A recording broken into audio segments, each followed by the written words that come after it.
Hey, hey, hey, hey, look. Yo, what's up? I go by the name of Steph Urkel, and welcome to another episode of Millennium Dungeon. Got my wonderful co-hosts here, Afro Puff Amari. Hello, everyone. What's up? What's up? How you cheesing, girl? I'm always smiling. What do you mean? Hey, say less. Say less. How was your weekend? My weekend was good. I was out here making that money. Okay, getting that All I moolah. did was work this weekend. Getting that moolah. Yeah. So happy Actually, Father's. Friday was my 9-month anniversary, so I went to Fridays and got dinner. Oh, you went to Fridays. Okay, but all right, shit. Bet what you get? Oh, they have this whiskey glazed steak, bomb. Nice, Whiskey nice. glazed sirloin steak, and their mashed potatoes are fire every time.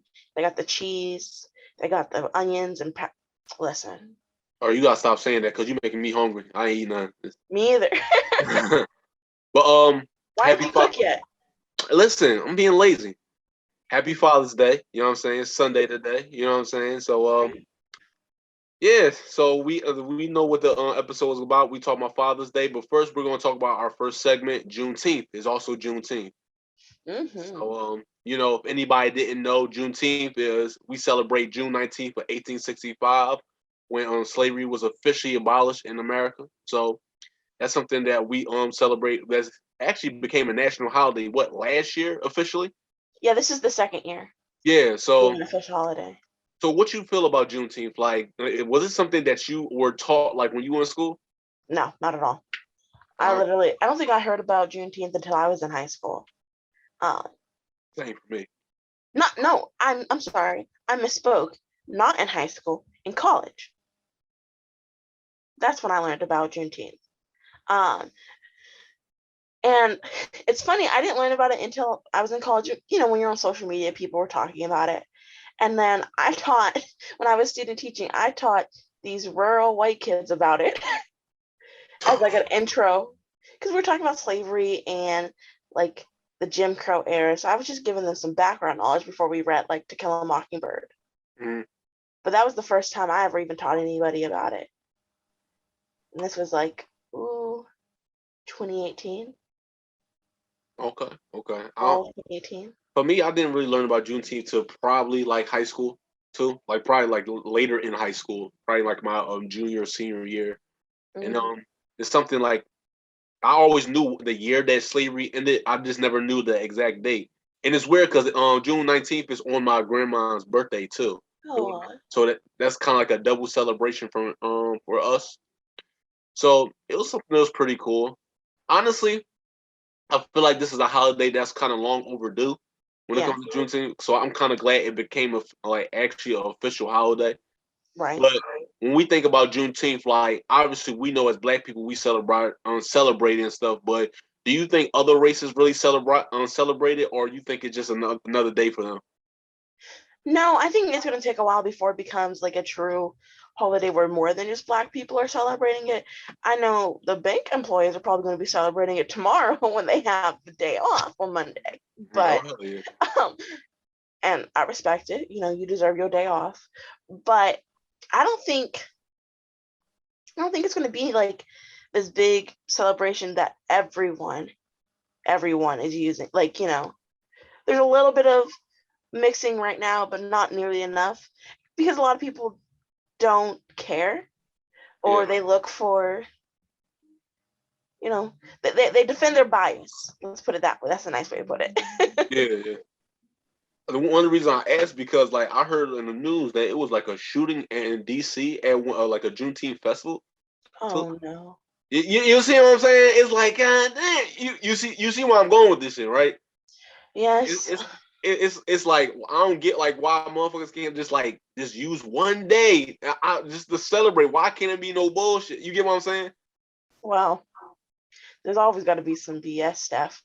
You know what I'm saying? It's always gonna be some bullshit, and so it is what it is. But it's just like Right? I think holidays like this is like I said before. This is the second year where it's become an official holiday. So it's like when you think Right. of Juneteenth, like the celebrating slavery officially ending in America.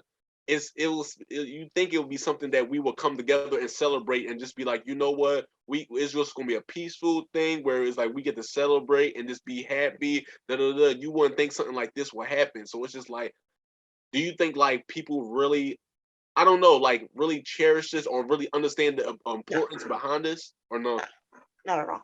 Because that would mean knowing your history. That would mean community. That would mean going, you know what?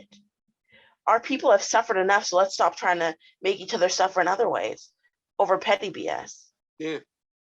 But not everyone's capable of doing that, unfortunately.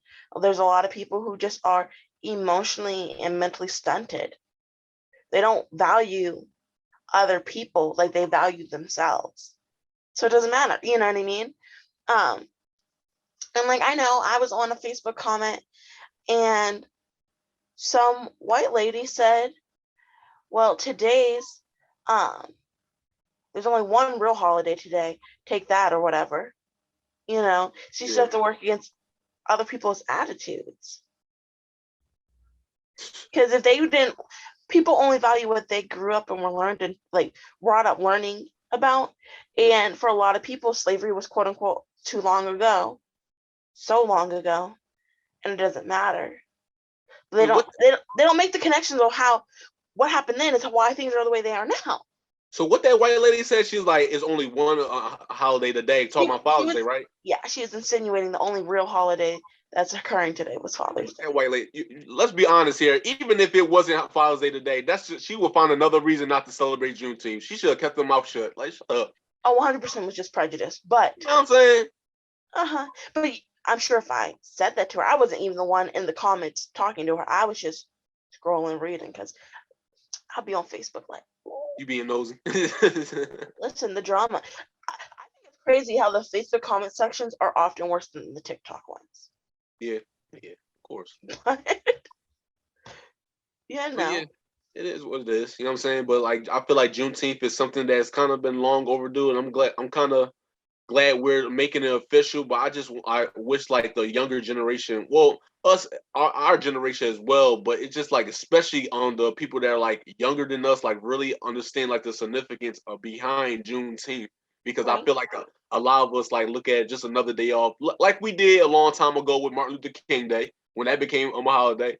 It's like understanding the significance of like what Juneteenth actually means. It's like it's something not to really take lightly, because when you think about it, it's like our grandparents that were slaves and stuff. Like if this was a national holiday and they were still here, this wouldn't be something they would just take lightly, just like a regular day. This will be a whole day function for them.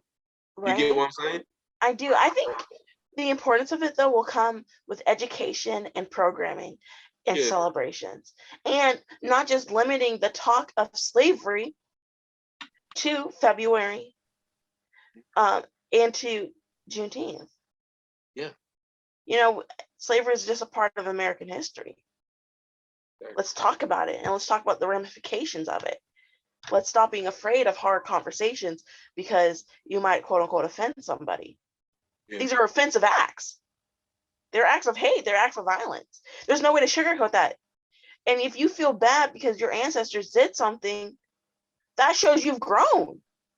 Because it would be worse if you sat there and said, oh, my ancestors did X, Y, Z, and that's funny. Or that's okay because that's what everyone was doing at the time. No, because there was people in that time period who knew that it was wrong and were telling you it was wrong. So, and there's documentation of it from the jump. Exactly. So, you know, I'm not saying you need to feel bad for what your ancestors did, but you do have to understand that their actions created a domino effect. It created our reality, good and bad. Okay. Listen, are you preaching? And plus, for anybody that says in the comic section, you're talking about, well, technically, it's only really one Independence Day, and that's 4th of July. First of all, motherfucker, shut up. Nobody asked you that, okay? Second, 4th of July, when the Declaration of Independence was made, this was in 1776, okay? Slavery didn't get abolished in 1865. Meaning, for almost another 100 years, Black people were still chained up, being lynched, being tortured. Okay, so that's when you think slavery. about Exactly. So when we think about independence, let's really be careful talking about saying what is one Independence Day. Like, let us have this, okay? It's just like I mean, educate yourself. if we're being 100% real, I'm gonna say something controversial. What's up? While slavery, like the last, you know, group or last town in Texas was notified in 1865, slavery continued in this country after that date. It did. And there's even documentaries of people who thought who were quote unquote still enslaved in like the 50s. So let's stop acting like this country doesn't have blood on its hands.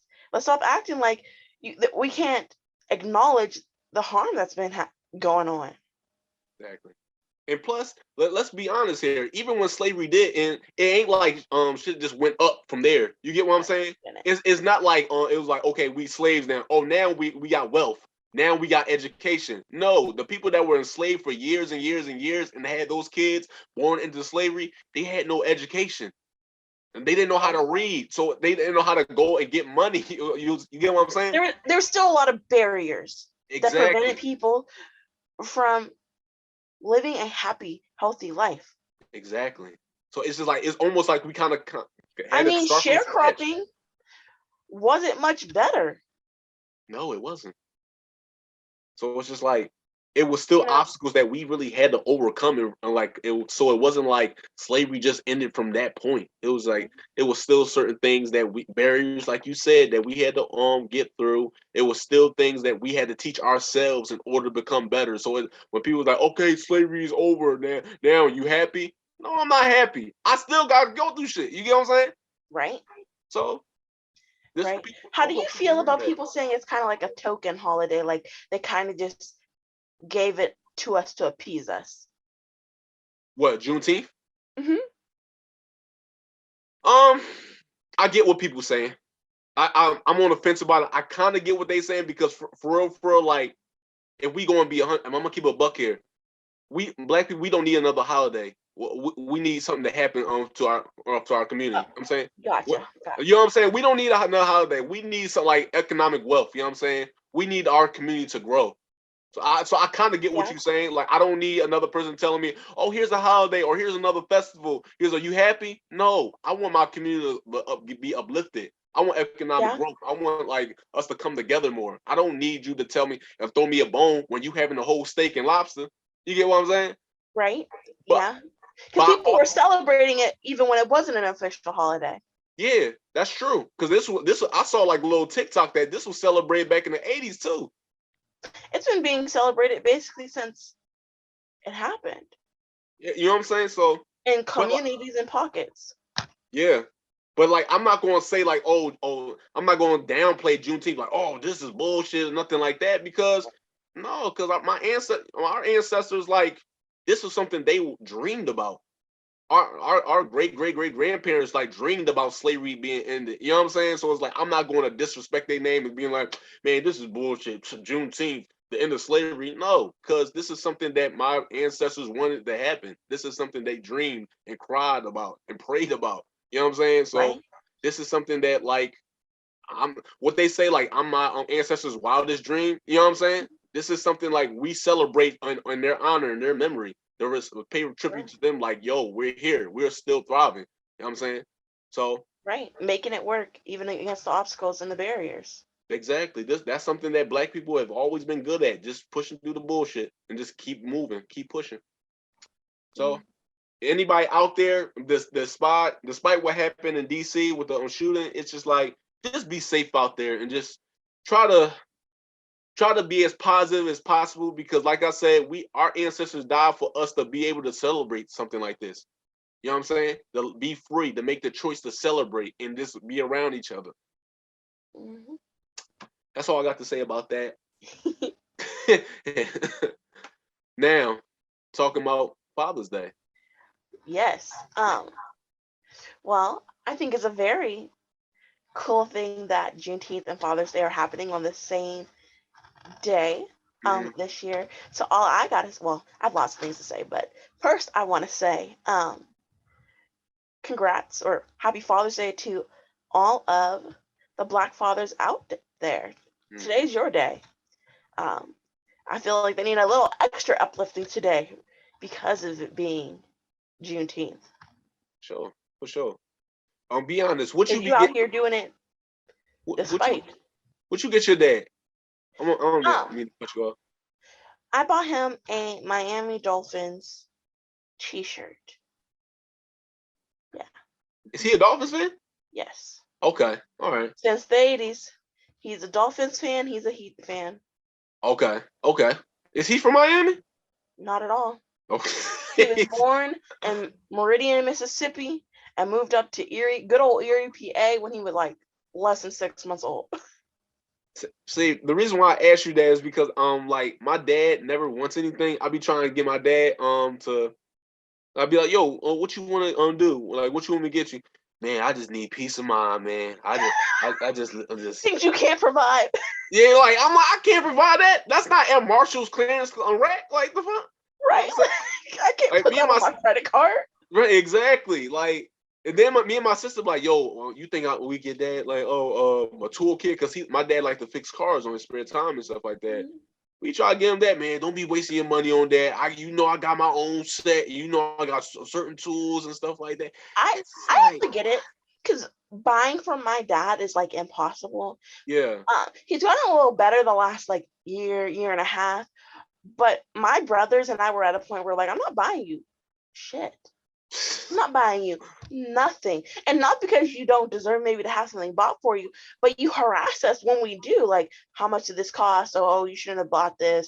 Why are you worried? I didn't ask you for any money. Yeah. Stop worrying about my pockets. Like, literally the worst. Because it makes the gift not feel like, why are you worried about the money of it?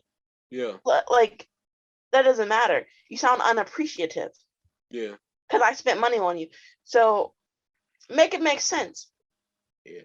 I just try to spend time with my dads. I'm probably just going let's spend time with them, on watch a movie or something with them. That's all I can do at this point. Give him peace of mind.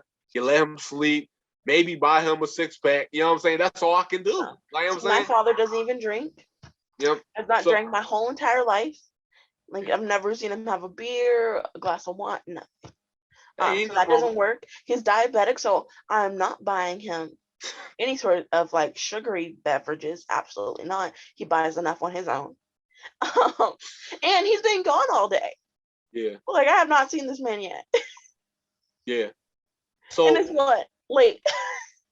So for Father's Day, right? I think it's an important holiday that I feel like, because when you think about it, like obviously we see like things, especially in our community, about like like black men. This is so many negative stereotypes against black men and stuff like that. But also this is an important day for us, especially when falling on Juneteenth, so to uplift positive father figures and role models out there that do support their kids, that do handle their responsibilities as men. You know what I'm saying? So I wanted to start off by saying, like, what's some lessons that your father taught you growing up? I mean, honestly, a lot. My parents are married. They will be wow. Their anniversaries this week. They'll be married 27 years on the 23rd. Okay. Congrats. Right? And I love it because they had their 1-year anniversary, and then a month later they had a little me. So a little you? Yes. Okay. But my dad taught me a lot of lessons. One of them is to always act with integrity. It doesn't matter what other people are doing. It doesn't matter what other people think. You need to go by your own conscience. Mm-hmm. You need to be the person who is willing to, step up, apologize, be honest. And those are things that I like take really seriously, like my integrity and how people view me because of that. Yeah. It's otherworldly. I don't ever want to be considered a person who is unreliable, who is rude, who is ignorant, who doesn't care. Like, never. Yeah. So that's a really big thing. He just taught us the importance of integrity, and not, yes, one things he say might. If I ever seem like I like to talk, it's because of my dad. He don't shut up. He's very long-winded. I wouldn't even say he's long-winded, but he definitely likes the sound of his own voice. Yeah, no, he's a talker. He's a lecturer. He when I was little, he did it for a long time. But when I was little is when I really remembered. He was like he would go down to different prisons. He was employed by the prison system, and he basically would give like little lectures and life lessons to inmates and help build them up, specifically Black inmates, especially if they're interested in Islam. But just helping them view themselves in a positive life and think about the choices they made outside of being in prison, so that they can make better choices when they eventually got out. Yeah, that's good. Yeah, and I said, he did that for, I think he stopped when I was in high school. Yeah, okay. So he did it for a very long time. But another thing he really taught me is to always bet on yourself. If no one else bets on you, bet on you. Yeah. No one else can tell you that you can't do something. The only person who can tell you that is you. So it doesn't matter if other people don't believe in you. It doesn't matter if other people agree or disagree. Bet on yourself and be willing to take a chance on yourself. And you might fail. But just because you failed doesn't mean you shouldn't try or shouldn't try again. Yeah. It means look at what happened, analyze, get some more feedback, get some advice, and try again. Yeah, I feel like a lot of dads teach you that too, because like when I think of mothers, I think of mothers being caring and nurturing. But when I think of like dads, a lot of dads teach you like pick yourself up and bet on yourself. Like that's how my dad was. My dad kind of taught me how to work hard for anything that you do or give like 100% of it. And he also taught me that nobody really cares about your excuses in life. That was like a big thing my dad kind of taught me, because it's a lot of life going to hit you with some punches, but it's like, and no matter how bad life is going, it's like at the end of the day, nobody really cares like you think. And he just says like, if you want something, just go get it, no matter what's your excuse. Right. Well, I feel like my dad definitely taught me that too, except he probably never verbalized that, but he didn't accept excuses. Mm-hmm. And so that kind of taught us, you got to just do what you say you're going to do. And you know what's expected of you. Like my parents didn't expect me to get straight A's, but they expect me to do my best every damn time. And nothing else was anything else was unacceptable. Yeah. I feel like fathers are good at teaching you that, like just teach you that, like to be disciplined and that work hard ethic. You know what I'm saying? That I feel like a lot of us really need it as a young age. And like me, as you probably can guess, I was hard headed. I was a hard little motherfucker. I didn't listen. I'm sorry. I was like, every time my dad would talk and he would have his long little lessons, I would try to be hard. I'm like, okay, can I go play a game, or can I go outside and play football with my friends and stuff? But it's like stuff like that now, like he was really teaching me, is like I got when I was older. I'm like, yeah, like I really understand it. Like nobody really cares about your excuses. You know what I'm saying? Like, like you on whining about, oh, especially I can't do this. When you're Black. Exactly. You know what I'm saying? That's your a white lesson. might get away with that. And like that's something like he really did express a lot. And I guess his factor in that was because we were Black. You know what I'm saying? Like, so it's like nobody cares about your excuses and stuff. Like you got to work twice as hard as somebody else. You know what I'm saying? And that's some shit that I still like remember and still like try to put into everything I do. Is like gotta be the best. You know what I'm saying? Mm-hmm. So exactly. So I like that. That's something that I want to really express, because like a lot of there's a lot of people out there that don't like have those father figures that really are there in their corner to really like be like their coach or be their mentor in certain aspects like that and stuff. So they got to learn like the hard way and stuff like that. And there's a lot of people that like kind of push themselves and pick themselves up to do that. But it's just like I feel like it is helpful to have that kind of person in your corner to help you and tell you like, yo, you can do this. Yo, you got this. Like, yo, what you doing? You're not gonna give up, is you? Get up. You know what I'm saying? So it's important to have father figures out there like that. I want to ask you something too. Like, you know how you see like some mothers out there that, well, I raised them kids by myself and stuff like that. You know what I'm saying? I had to be the mom and the dad and stuff like that. And what do you think about mothers that say that on Father's Day? Not even like on throughout the year, like on actual Father's Day. On Mother's Day, I feel like it's fair to say, if that's your reality, because it is a lot of people's reality and we don't want to downplay that. And it is hard to do both. And fathers who are doing both, it's hard for them too. Exactly. Because that does happen as well.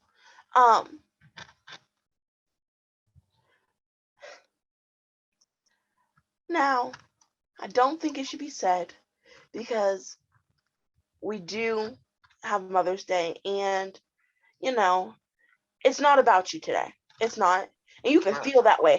I feel those feelings are just valid to me. Mhm. They're super valid, but just because they're valid does not mean there's a time. Even though it's valid, there's a time and a place.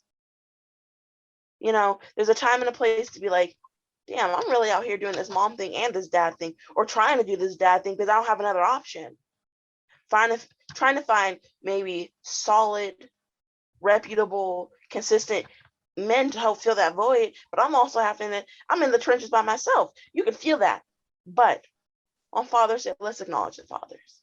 Exactly. We know as single mothers out there that's holding it down, got to play both roles and stuff. And like, so that is not like that's not something that happens every day. We know that's a reality for a lot of people. But on Father's Day, just keep that to yourself. That's not something you got to post on Instagram or Facebook or Twitter. Ladies, just keep that to yourself, because when you do that, it's not like you get bonus points for saying that. Because I feel like a lot of women think they get like some kind of token, Chuck E. Cheese tokens, be like, or something. You know what I'm saying? Like, no, it's just like, let fathers have that day. So, you know what I'm saying? Let them be celebrated on that one day. You know what I'm saying? Right. And I do think I've seen less of it because people have been on their asses about it. Yeah. But I definitely feel like I've seen less of it. Yeah. It was more common when social media was a lot newer. Yeah. So we didn't have certain rules in place, et cetera, et cetera. But I get it. If you're a father who's doing both roles on Mother's Day, I'm sure that's a difficult day for you. Mm-hmm. If you're a mother doing both roles on Father's Day, I'm sure in some ways that's a difficult day for you. Regardless, because very few people walk into it knowing and thinking they're going to be playing both roles. Mm-hmm. Or trying to, compensate for the role that is not there. Exactly. So I'll be thinking about like when nowadays we live in a generation of equality and stuff like that. So we think about like we see like single parent households now more than ever now.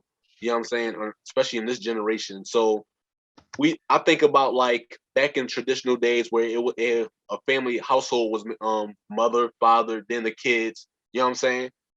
But now we live in a generation where like being in a single parent household is a norm, especially in the Black community. So, and when people think, oh, it's okay because we've seen that for decades and decades and decades. So my question is it so having a 2-parent household, is that something that should be more pushed more like back in the day? Or do you think that this whole single parent household is a new norm? I don't think it's a new norm. It happened before too. Yeah. Slavery really destabilized the Black family unit. Mm-hmm. Where white families were typically a mother and a father and their kids, whatever. Slavery didn't allow for it because the man you love, the woman you love were sold off, and your kids potentially were sold off, or you were the mom and you just had your babies. That creates trauma. That creates generational trauma. And then when we consider the fact that we tried to rebuild, we tried to create those family units, but it's hard to be a parent who's never had a parent model. Or, it's hard to be a parent and you were ripped away from your biological parents or whatever. Yeah. Or it's hard to be a parent and your parents didn't have any choice in the living situation you had. And so unfortunate things were occurring to you besides for just being whipped. Yeah. We can't say that things like sexual abuse weren't happening, because they were to boys and girls in slavery. So then, we started to rebuild. And then, the war on drugs, the crack epidemic in the 80s also further to destabilize the family unit amongst Black people. Amongst many other things. But my point really being is I think 2-parent households are the best households if they're healthy, mm-hmm. If both parents are loving of one another and loving towards their children. But if it's abusive and it's neglectful, and one parent can do it without being those things, or at least providing some of that stability, that's better. Or, maybe y'all got together, y'all had some kids, and it's just not working. Y'all work better away from one another. Yeah. And that's okay, because you still have a parent model. You still have both your parents. I think what we sometimes forget is being a single parent, at least in my eyes, is when you're the parent and there are no other, the father, the mother is not involved. There's no help for the most part. They pop in and out when they feel like it. Yeah. But if you are, the mom has, if y'all are parents and y'all are co-parenting and y'all are working to, to both have the kids, both are funding things, both, putting in that effort, y'all co-parenting. And that can be just as beneficial and beautiful as having a 2-parent household. Yeah. If they decide to make it that way. Yeah, as long as they're healthy and they get along. So. Right.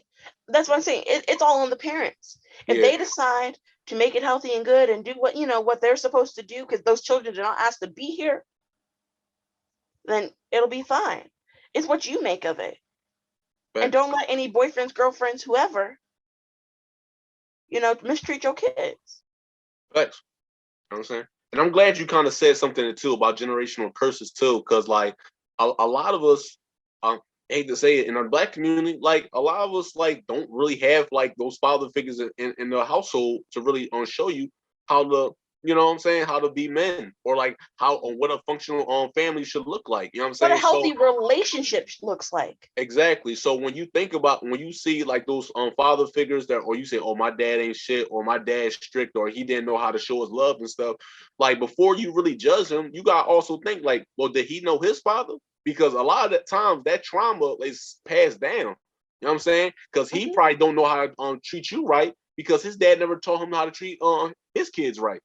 And like, or his grandfather never showed his dad how to love. You know what I'm saying? So it's like, I feel like since you're the man in the household, that you're supposed to be strong. You're supposed to be the lead example. But it's like, also, you go through shit too. Like, men got trauma that we have to deal with too. So it's like, just remember that before you judge somebody based on like how they love it or take care of their family, you also gotta like, I don't know, like dissect it a little bit and be like, well, did he have somebody in the corner? It's one of those things where like you can understand it, but that doesn't make it okay. I can understand, and this isn't my father at all. I can understand that my father maybe was distant, that he wasn't able to show love. He thought he was showing love when he bought us things. Like I said, this is not my father. Yeah. You can understand those things about them and also recognize, and you can understand those things about them and recognize that they were doing the best they could with what they knew how. Exactly. But also say, it was messed up. And that created issues within myself. Now it's my job to dissect those issues, heal those issues, so I don't pass those down to my kids. Right. Do better. Exactly. Once you realize that's your only other option, or repeat. And you shouldn't, I hate people who are like, ooh, I went through this, so everyone else should go through it. Shut up. Shut up. Do better. No. You should want better for your children. You should want better for other people. If you did something and it was miserable and hard, and no, don't want that for other people. Don't want other people to suffer and be miserable because you were. Exactly. What is wrong with you? Exactly. But exactly, because at the end of the day, it's like you said, it's our job to do better. No matter how bad your situation was, or how bad your father or mother mistreated you. At the end of the day, once you start your family, it's your job to lead by example. You know what I'm saying? So if you saw your father wasn't there and to take care of you or your siblings, then once you have kids, you gotta be there to take care of your kids. You know what I'm saying? Whatever your father or mother didn't do, or what they didn't show you, you got to go twice as hard for your family. At least that's what I'm going to do for mine, because I'm not going to act like my dad was perfect either. It's certain things I wish he showed me how to do, but he never did. Let's be honest. None of us are perfect. No one is going to leave their childhood without a little bit of trauma, without a little bit of issues. That's typical. And, but our goal should just always be to do better. Everyone has their issues. When you become a parent, you're not going to be able to cover everything. Mm-hmm. And you're not going to be able to provide for your kids in every single way that they need. But it's your job just to try. Facts. and try consistently. There it is. But that's all I got about that. Anything else you got? No, happy Father's Day though. Y'all deserve it. Y'all deserve the praise, the accolades. Keep doing that. Keep being that person for your kids. That solid, loving person. Yep. And Facts. teaching them things that, you know, the mother can't teach everything. So teach them those things that she can't teach. Facts. And drive safely, everybody. Enjoy yourselves. Be safe out there. Don't do anything crazy for Juneteenth. Just be able to be positive and celebrate. Fathers, lay back, take your shoes off, just sit back, chill. I go by the name of Steph. And I'm Amari, also known as Afropuff. And this has been another episode of Millennium Dungeon. Peace. Yeah. Ergo.